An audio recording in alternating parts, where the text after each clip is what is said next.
Here are 3 dog trainer approved activities you can do indoors that are mentally and physically engaging for your dog.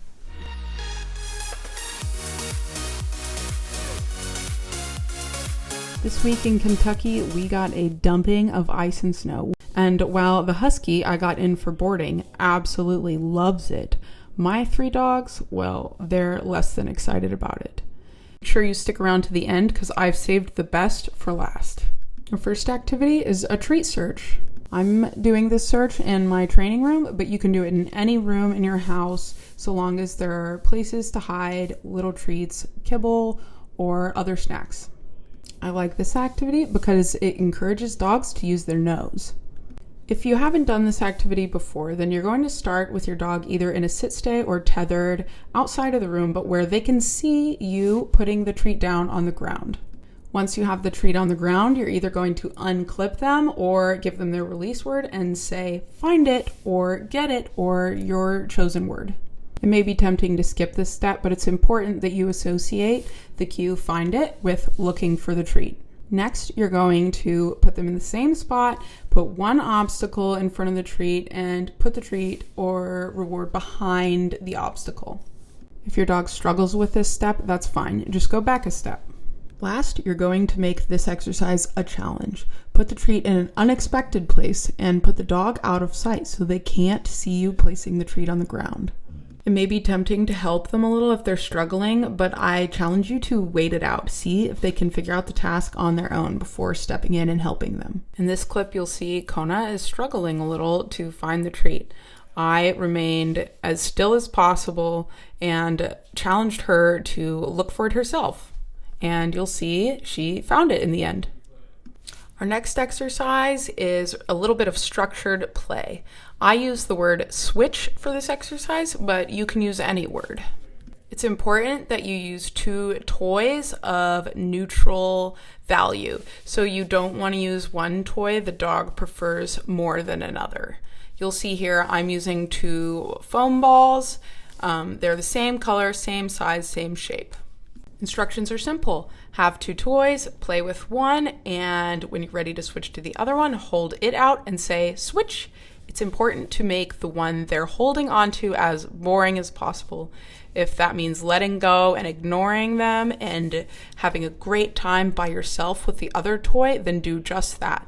It may take them a minute to let go of the toy they have and switch to the one you're playing with. That's okay. Be patient. I love this game because there's no taking anything from the dog. They're welcome to play with you and your toy or keep playing with the toy they have. This reduces conflict and can turn into a valuable skill. I promised you I'd save the best for last, and here we are. This is my favorite. It's called Vito's game. This was Nishadi's first time doing this exercise, so I'll use her video to teach you. All you'll need for this exercise is 2 bowls and an object that your dog can walk around without easily knocking over. I use this kid's foam toy. You'll want something that you can easily push forward with your feet. In the beginning, the goal is for the dog to simply move back and forth from left to right. This is the only step where you're allowed to use your voice or point as a cue. Once they are moving from left to right, your only job is to drop treats in the bowls. But Kirsten, when do I drop a treat? Well, I'm glad you asked. You drop a treat when the dog moves from the left side to the right side around the back of the obstacle. This is easy right now because the obstacle is right between your legs. As the dog gets better and better at moving from left to right with little to no delay, you're going to slowly push the obstacle away from your feet. Eventually, you'll reach a point where the dog will think, the fastest way to the bowl is actually in between you and the obstacle, not behind it. And this is when you're going to skip dropping a treat. The dog will understandably be confused and might try the maneuver again. At this point, you have several options. You can prop your leg up so it's more difficult to go between you and the obstacle. You can move the obstacle back where it was, closer to your legs, or you can wait it out and see if they figure out that a treat only happens if they go around behind the obstacle.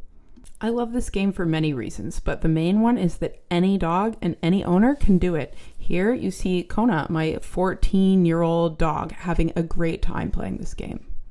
The possibilities really are endless, and I've barely scratched the surface. If you want to see more that can be done, I recommend you check out the video that I learned from in the description. While outdoor adventures are my preference, I also love these 3 indoor activities.